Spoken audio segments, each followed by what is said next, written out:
Il va falloir mettre son clubisme de côté, il va falloir commencer à être objectif une bonne fois pour toutes.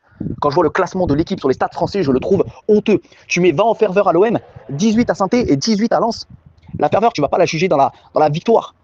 Parce que tout simplement, Saint-Etienne, Lens et Marseille, c'est 3 villes de football. 3 villes où quand ça gagne, c'est la folie. Donc tu vas la juger dans la défaite. Et dans la défaite, tu as un club qui s'appelle l'AS Saint-Etienne où tous les week-ends c'est ambiance Ligue des Champions alors qu'ils sont avant-derniers. Tu as un club comme Lens, même quand ça perd, ça chante de la première à la dernière. Et tu as un club comme l'OM, dès que ça perd, ça chante plus et même ça quitte le stade.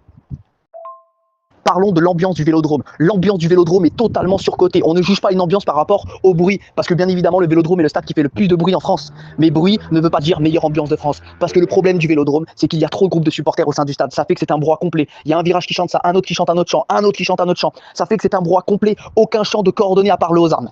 Et ça chante que pendant les temps forts. Quand ça gagne, ça chante de la première à la dernière, mais tu comprends rien, c'est un brouhaha. Et quand ça perd, le stade se vide facilement et ça s'arrête de chanter très vite. Il va falloir arrêter d'être dans le déni. Geoffroy Guichard possède la meilleure ambiance de France.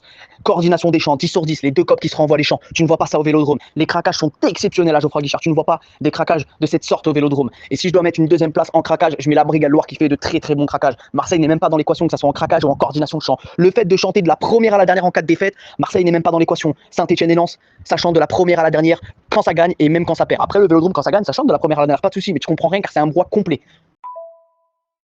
Et puis pour finir, les médias, ça serait bien de relayer un peu les déclarations de l'AS Saint-Etienne. On relaye toujours les déclarations de l'Olympique de Marseille, mais quand il s'agit de l'AS Saint-Etienne, on va rien relayer du tout. Quand Joseph-Antoine Bell qui a joué à Saint-Etienne et à l'OM, il le dit, Saint-Etienne c'est plus chaud, on l'a dit, ah non, on l'a pas dit. Quand Margot Dumont, qui est chez Canal, supportrice de l'Olympique Lyonnais, le dit, la meilleure ambiance de France est à Saint-Etienne, on l'a dit, ah non, on l'a pas dit. Quand Walid Acharcho sur le plateau du Winamax le dit, j'ai fait le classico, j'ai fait le derby, ce que j'ai vu à Saint-Etienne, je l'ai vu nulle part ailleurs, on l'a dit, ah non, on l'a pas dit. Quand Cop Mega Foot le dit, la plus grosse ambiance de France est à Saint-Etienne, on l'a dit, non, on l'a pas dit. Quand Sport Foot indépendant, mais Saint-Etienne dans le top 10 au monde, est-ce qu'on l'a dit? Non, on l'a pas dit. Et j'en ai encore plein des joueurs, des journalistes et des médias qui mettent Geoffroy Guichard à la première place. Non, on n'en parle pas.